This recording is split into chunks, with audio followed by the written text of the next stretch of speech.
Hello everyone. Today I'm going to talk about the life of one of the most influential philosophers named William Henry Beveridge. He was born on March 5, 1879 in Rangpur, Bengal Presidency, British India, now in Bangladesh. He was a British economist, social reformer, and civil servant. Beveridge received his early education at Charterhouse School and later attended Balliol College, Oxford, where he studied mathematics.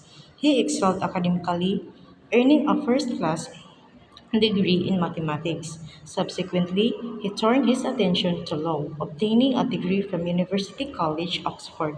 In 1902, Beveridge began his career as a lawyer at the bar, but his interest soon shifted toward social policy and economics. In 1908, he became a leader in the newly established labor exchanges, which aimed to match job seekers with available employment opportunities. During World War I, he served as Director of Labor Exchanges and later as Director of the Ministry of Munitions.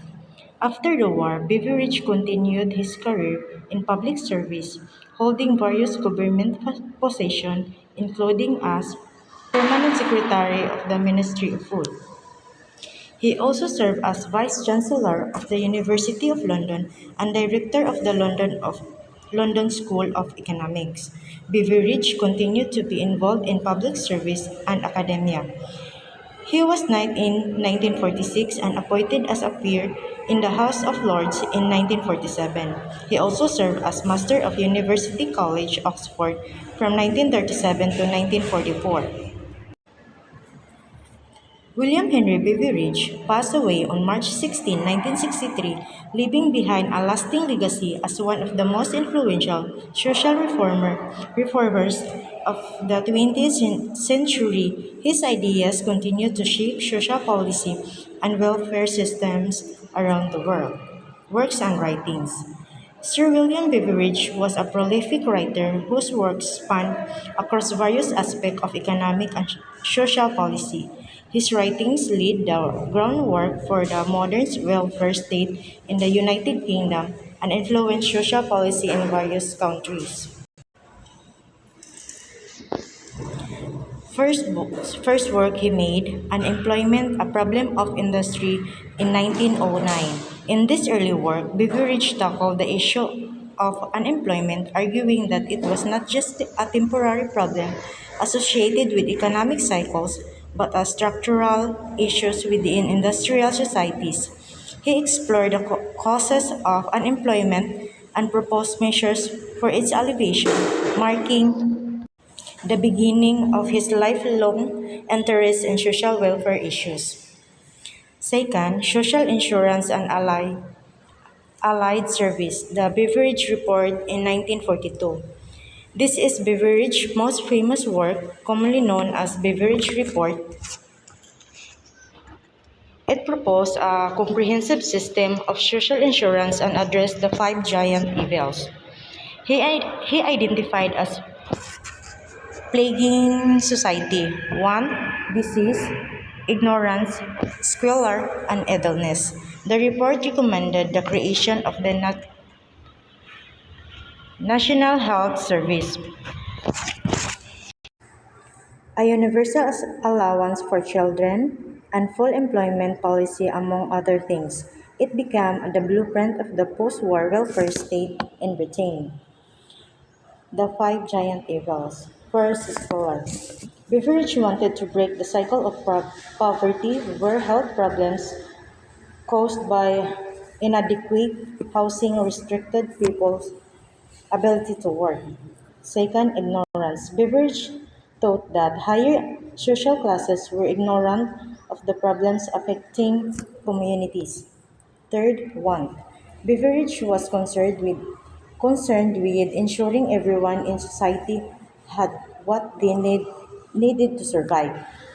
Fourth, idleness. Beveridge called for training and work centers to be set up across the country to help everyone find jobs. Last, disease. Beveridge believed that tackling health issues was central to helping people out of poverty. So, ang virtue ni Beveridge kay first, altruism and compassion.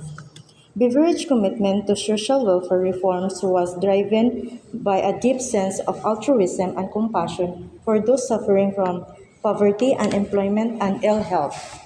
Second one, equity and social justice. A core value in Beveridge's work was the pursuit of the more equitable society where social justice prevails. He believed in reducing inequalities and providing equal opportunities for all individuals to achieve their potential. Ang iyang principle kay first, universal welfare provision.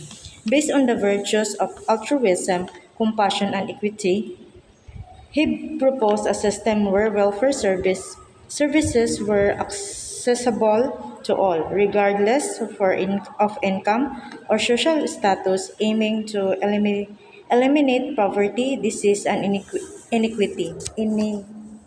Inequality. Inequality. Sorry. So, ang ikaduha, comprehensive social insurance. This principle sought to provide security against the five giant evils, ensuring that everyone had access to basic needs. Ang iyang morality kay first, collective welfare over individual gain. Beveridge principles reflect a moral stance that prioritizes the well-being of the community and the most vulnerable members of society over individuals' wealth accumulations or success. Ang ikaduha kay moral responsibility of the state. He advocate for the moral duty of the state to ensure the welfare and security of its citizens. Ang iyang ethics kay first, social ethics. Beveridge works embodies a social ethics that values equality, justice, and moral responsibility. Second, distributive justice. The ethics behind Beveridge's proposal for social insurance and welfare provision are grounded in concepts of distributive justice, which concern the equitable allocation of resources within the society. Ang iyang best quotation kay, "The object of government in peace and in war is not the glory of rulers or of races, but the happiness of the common man." Second, liberty means responsibility. That is why most men dread it. That's all. That's all. Thank you.